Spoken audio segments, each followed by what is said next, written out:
Okay, guys, so chapter 4 is about footprinting and social engineering. And in this chapter, it's a very short chapter as well. We have two main agenda items to discuss in the chapter. First is footprinting. We'll discuss a couple of techniques of footprinting, and we'll also discuss few tools of footprinting. And the second agenda item is social engineering. We'll discuss the definition of social engineering, and I'll give you a quick overview of social engineering because I believe you might have learned engineering in some other courses as well. So I'll just give you a definition and a quick type of social engineering as well. So let's start with the first agenda item, footprinting.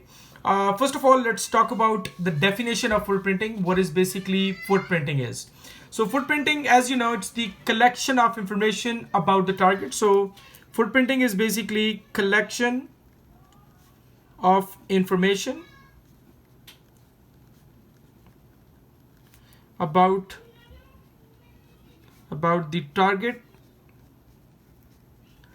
or simply you can define it like it's the passive process of finding information on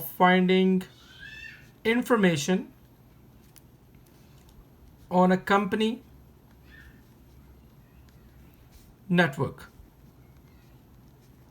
This is called footprinting. Like, for example, without letting somebody know, if you're not actively hitting their systems, so you are collecting information about somebody, it's called footprinting. Attackers, they use some professional tools for footprinting, and footprinting can be active as well. So if the active type of footprinting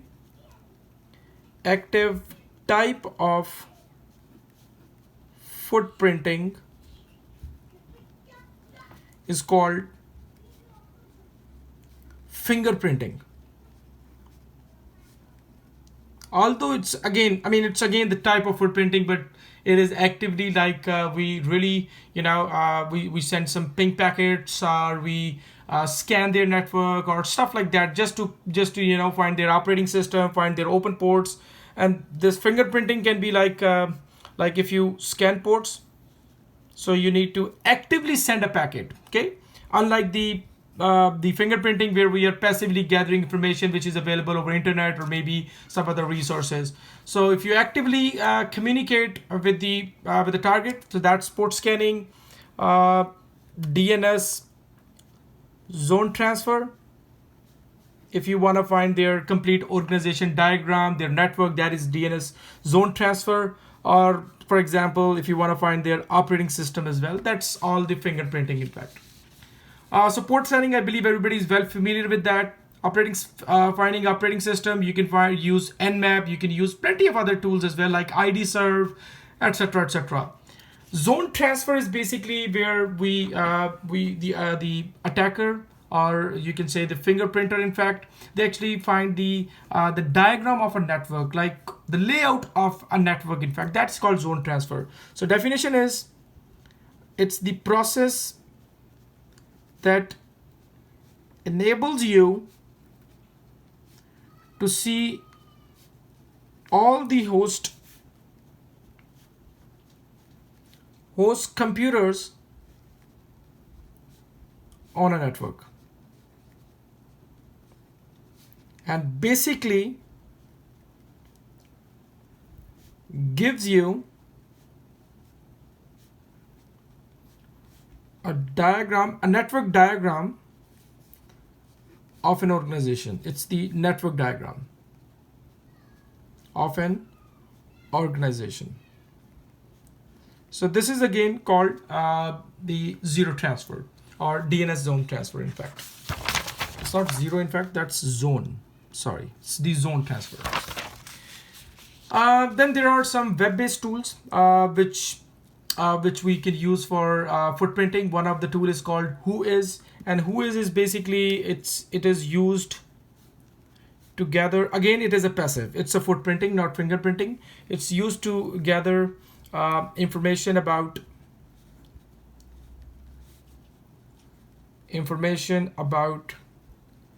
a specific web server, website, or you can say IP address. Okay, that's the who is. Then FOCA, the full form is finger printing.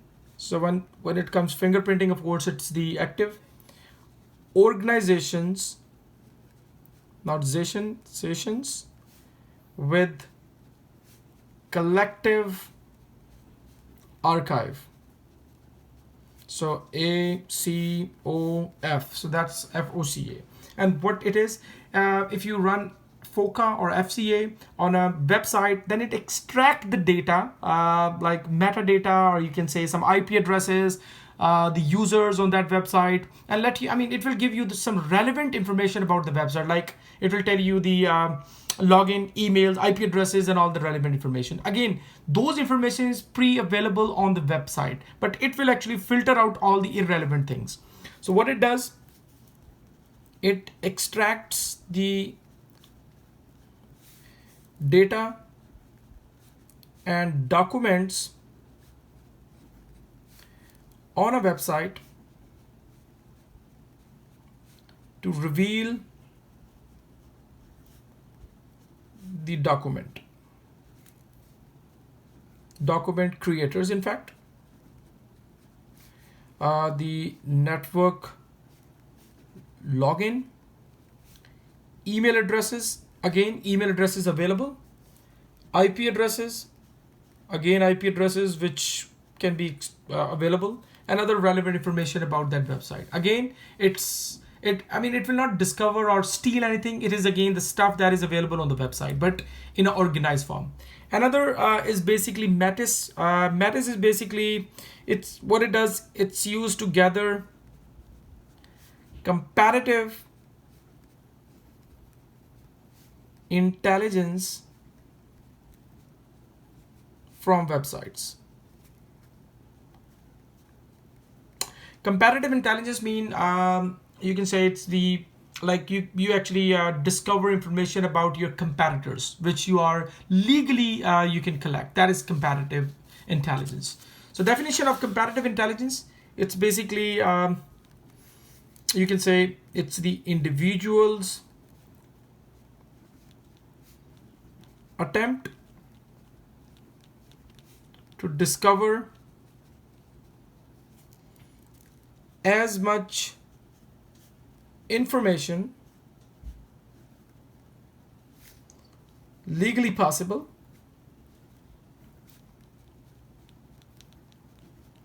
about their competitors.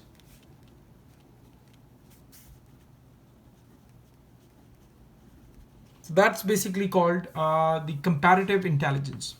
Then you might heard about many vulnerability assessment tools. They also come, some of the tools can be used for fingerprinting and footprinting. Like one of the tool is the Zero Attack Proxy, ZAP. And that particular tool will give you complete information about the website. The tool called is ZAP. It's called Zero or Z, in fact. I think it's Z, not Zero. Z Attack Proxy.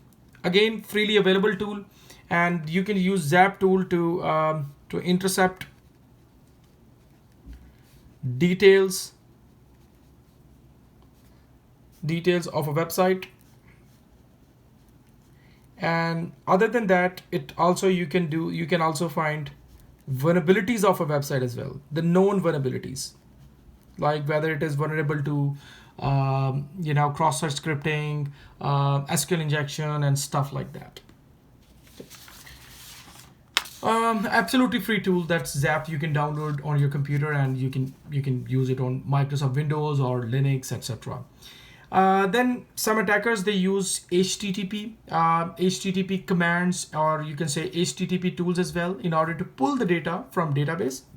Like, as you know, HTTP, Hyper Transfer Text Protocol, HTTP operates on port 80. So port number 80 is used for HTTP applications or HTTP services. Then what else you can do is the security pen testers can pull specific information information from a web server using HTTP commands. I'll talk about a few commands today: connect, trace, and put. We'll talk about it. And you might have seen some errors like 403 error. 404 is basically like the server or request not found. 403 is basically, it's called forbidden. This is again like, this is one of the most commonly error that you will see whenever you are basically playing these with this HTTP commands. 403 is forbidden. It means, what is it? It means server understand request but refuses to comply.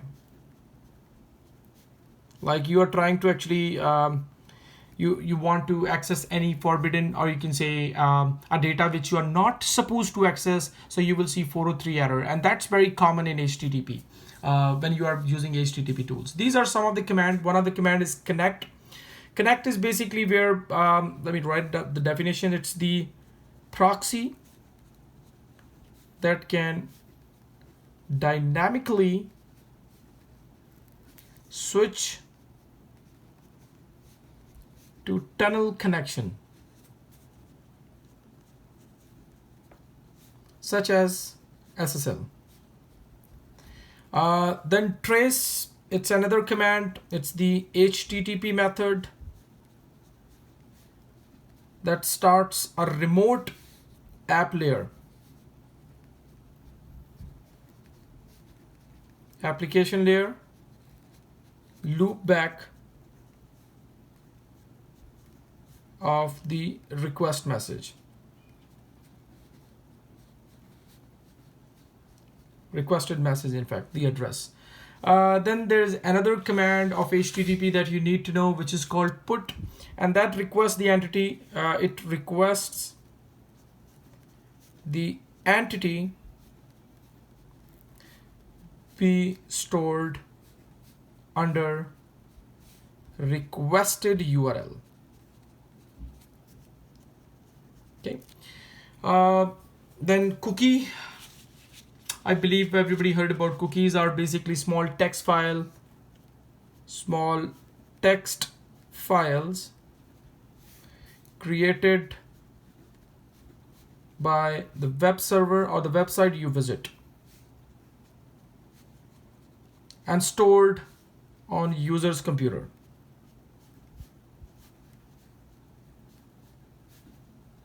Okay, and it can actually hold your username, password, and all that kind of details.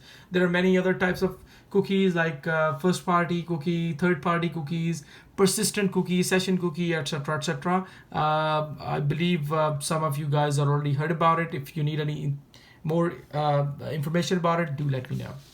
The last thing for today is the social engineering, and social engineering is basically where we actually use human emotions in order to extract the data.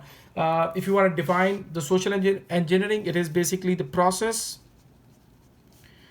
that utilizes the knowledge of human nature to get information from people to use for executing an attack. So that's basically like use human emotions to get the information, and basically what the idea is. Idea is basically why you're cracking the password, if you can ask them. That's basically what social engineering is. And it can target or tricks human to obtain secret info. There are many types of social engineering: phishing, wishing, piggyback, etc. But I believe you guys might heard about all of those. Phishing is basically use of email to trick the people to obtain the secret. Tricking the people over email is phishing. You can attach a virus with a phishing email, and then once it get triggered, you can find it out. Spear phishing, I believe some of you guys might heard about it. If you target specific group of people, that is called spear phishing, and it combines social engineering plus exploiting vulnerabilities.